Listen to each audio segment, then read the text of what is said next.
Amahoro y'Imana kuri wowe mukunzi w'Ingenzi TV uduhora hafi buri gihe. Urwibutse mu gitero cy'inkotanyi ibyumba cyabaye intangiriro y'intsinzi mu kubohora u Rwanda. Buri tariki ya 4 Nyakanga abanyarwanda bizihiza umunsi mukuru wo kwibohora ufatwa nk'isozwa ry'urugamba rwo kubohora igihugu rwatangiye tariki ya 1 Ukwakira 1990 rukamara hafi imyaka 4 rurwanwa n'ingabo zari iza RPA. Ni urugamba rutari rworoshye kubera imiterere yarwo yaturukaga ku kuba benshi mu ngabo za RPA batari bazi neza imiterere y'igihugu barwaniragamo cyangwa se barwaniramo kudahuza ururimi n'abo barwanira, kuko benshi bari baravukiye ndetse barererwa mu mahanga bari barahungiyemo, ariko ubuhanga, ubwitange, umurava no kutagamburuzwa n'izindi ndangagaciro batozwaga buri munsi byatumye bagera ku ntsinzi. Tariki ya 1 Ukwakira umupaka wa Kagitumba wagabweho igitero cyabaye ikimenyetso cy'itangira ry'urugamba rwamaze imyaka 4 nyuma y'uko bari bagize umuryango FPR Inkotanyi biyemeje kubohora igihugu hifashishijwe inzira y'intambara kuko izindi zose zari zananiranye. Ingabo za RPA, ishami rya gisirikare rya FPR Inkotanyi, ku ikubitiro ryari riyobowe na General Major Fred Gisa Rwigema. Gusa ubutegetsi bwa Habyarimana Juvenal bifashijwemo n'abacanshuro bwabashije gukoma mu nkokora RPA.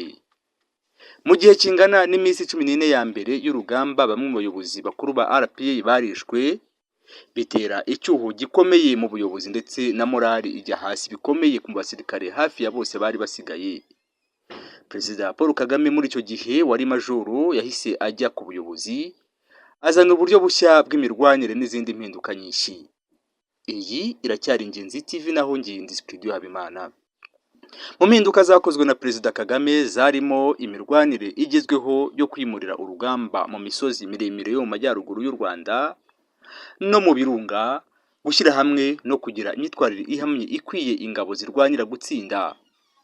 Ubwo binjiraga muri uwo mujyo, ku ikubitiro ingabo za RPA zafashe uduce two ku Murindi na Gikoba muri Gicumbi y'ubu, zihashinga ibirindiro bikomeye cyane zifashishije indake, imyobo bitunganyijwe neza kandi bikomeye byabarindaga guhitanwa n'ibisasu bikomeye byaterwaga na fari n'abashanshuro bari bafatanyije barimo n'ab'Abafaransa.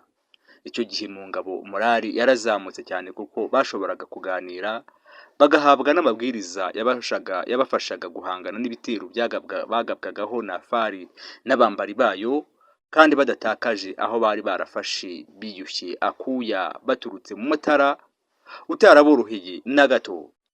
Intambara igira ibyayo. Muri icyo gihe umugaba w'ingabo za RPA Major General Paul Kagame yahisemo guhindura urugamba ngo bajye gutera umujyi wa Byumba wari mu birometero bikeya by'aho bari barafashe. Ariko zimwe mu ngabo nkuru yari ayoboye ngo zo ntizifuzaga ko bahinduka kuko bari bafite impungenge ko bashobora kurutsindwa bakamburwa n'aho bari bafite kandi harabagoye kuhabona.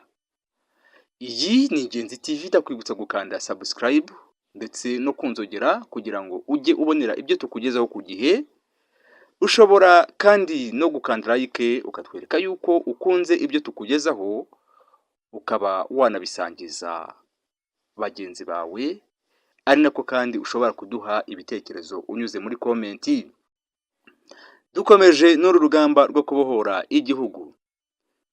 General James Kabarebe, umujyanama wihariye mu by'umutekano wa Perezida wa Repubulika, agaruka kuri urwo rugamba avuga ko kujya gutera umujyi wa Byumba ku itariki ya 5 Kamena 1991 byatumye bagura agace bari barafashe kandi bigatuma na leta ya Habyarimana yemera imishyikirano nubwo nayo itigeze ishyirwa mu bikorwa.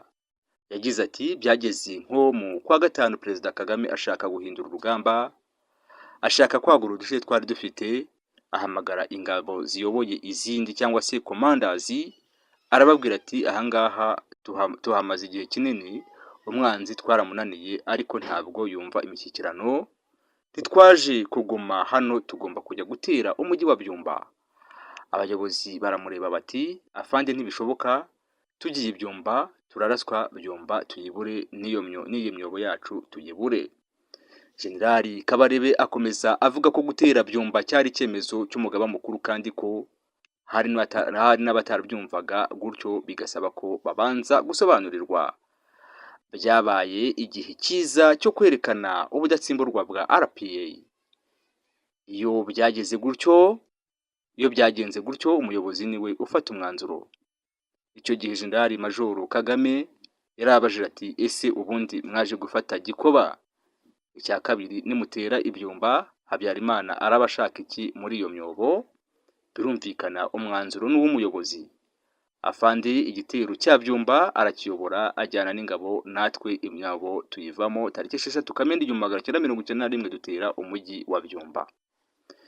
Ingabo za RPA zimaze kugaba igitero Ibyumba, leta ya Habyarimana yatabaranye imbaraga zose yari ifite, yongeraho ubufasha bw'intwaro n'ingabo z'amahanga zirangajwe imbere n'iz'Ubufaransa, ariko birangira barengeye umujyi wa Byumba. Icyakora ibindi bice byafashwe na RPA kubera icyo gitero byatumye ihindura isura y'intambara kugeza bikize Habyarimana ku gitutu cy'isinwa ry'amasezerano ya Arusha. Generali Kabarebe yagize ati nk'uko yabitekereje Major General Paul Kagame, ingabo za Habyarimana ntizahise zijya muri ya myobo, ahubwo zagiye gutabara umujyi wa Byumba. Iza Kigali ziza Ibyumba, iza Rulindo ziza Ibyumba, iza Ruhengeri ziza Ibyumba, zose zizuteraniraho Ibyumba. Ku munsi wa kabiri w'imirwano, Major General Kagame yabwiye ingabo ko iza Habyarimana zishaka umujyi wa Byumba, azisaba gusubira inyuma gato nka kilometero 1 cyangwa 2 zigacukura imyobo yo kubamo.